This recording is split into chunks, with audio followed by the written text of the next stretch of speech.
Culture Média. Cyril, on commence maintenant ce journal des médias par le CSA qui a sanctionné la chaîne LCI hier.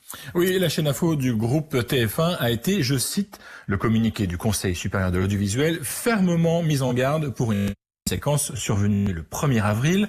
Ce jour-là, sur le plateau, un médecin et un chercheur discutent des possibilités de tester le vaccin du BCG pour lutter contre le coronavirus.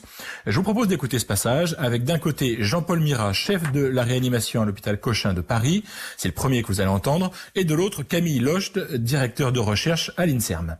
Si je peux être provocateur, est-ce qu'on ne devrait pas faire cette étude en Afrique où il n'y a pas de masque, pas de traitement, pas de réanimation, un peu comme c'est fait d'ailleurs pour certaines études dans le sida, où chez les prostituées, on essaye des choses parce qu'on sait elles sont hautement exposées et elles se protègent pas. Qu'est-ce que vous en pensez? Alors vous avez raison, et d'ailleurs on est en train de réfléchir en parallèle à une étude en Afrique justement pour faire ce même type d'approche avec le BCG, un placebo.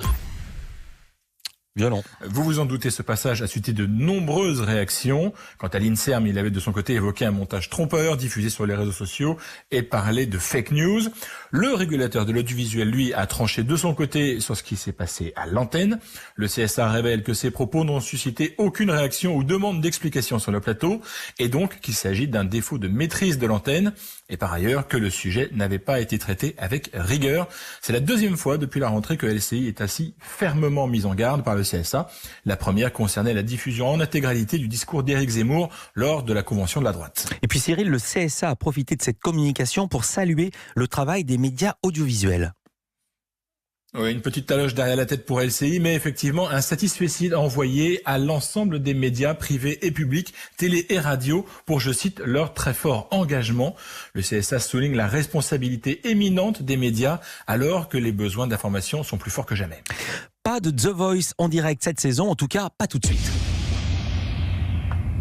C'était attendu et la nouvelle a été confirmée hier. Pour répondre aux mesures de confinement qui s'étalent jusqu'au 11 mai, TF1 a décidé de déprogrammer ces deux primes en direct qui devaient avoir lieu les 2 et 9 mai. Alors quand verra-t-on la demi-finale et la finale de The Voice? Le plus tôt possible, espère la production, mais encore faut-il pouvoir l'organiser dans des conditions qui respectent les mesures de sécurité sanitaire. Avant l'été ou à la rentrée prochaine, rien n'est tranché à ce stade.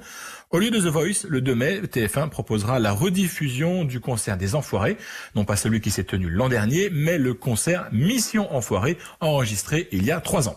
Et puis, il est partout, le ministre de la Santé, Olivier Véran.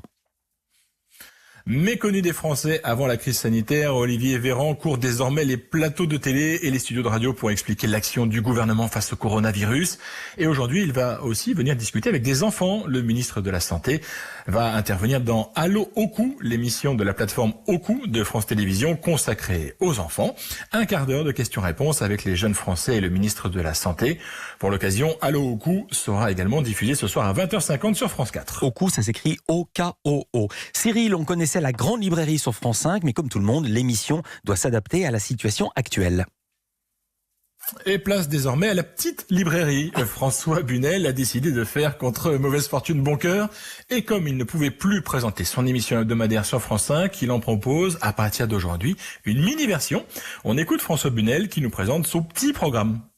La petite librairie, c'est un nouveau programme d'1 minute 30 face caméra pour vous donner envie de lire. Alors, réalisé dans des conditions inhabituelles, celles du confinement, je suis chez moi, dans ma bibliothèque, et justement, je choisis des livres qui se trouvent dans cette bibliothèque. Il y en aura pour tous les goûts, des polars, de la bande dessinée, des romans d'aventure ou des romans d'initiation, des romans d'amour, des récits de voyage, de la poésie, et même de la philo, sans oublier quelques grands classiques à redécouvrir. Un seul critère, le plaisir de lecture, qui est indispensable par ces temps où nous sommes tous confinés.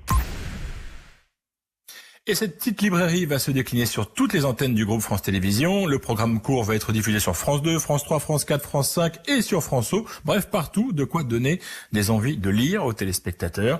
J'ai demandé à François Bunel quel rôle pouvait jouer la littérature dans une période aussi difficile que celle que nous vivons.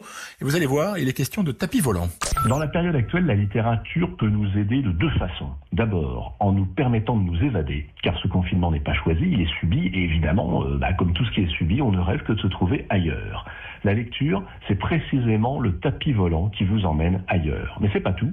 Non seulement la lecture vous permet de vous évader, mais en plus, elle vous permet de vous recentrer sur l'essentiel, de développer votre vie intérieure. Et par les temps qui courent, on a bien besoin d'avoir une vie intérieure riche. C'est le meilleur moyen de tromper l'ennui et de mettre à profit ce temps de confinement pour s'inventer soi-même. La lecture, ça permet de pratiquer un art formidablement jouissif et totalement nécessaire qui s'appelle la sculpture de soi. La sculpture de soi par François Bunel, ça donne La Petite Librairie. Ça commence donc aujourd'hui, première diffusion sur France 2 à 13h50.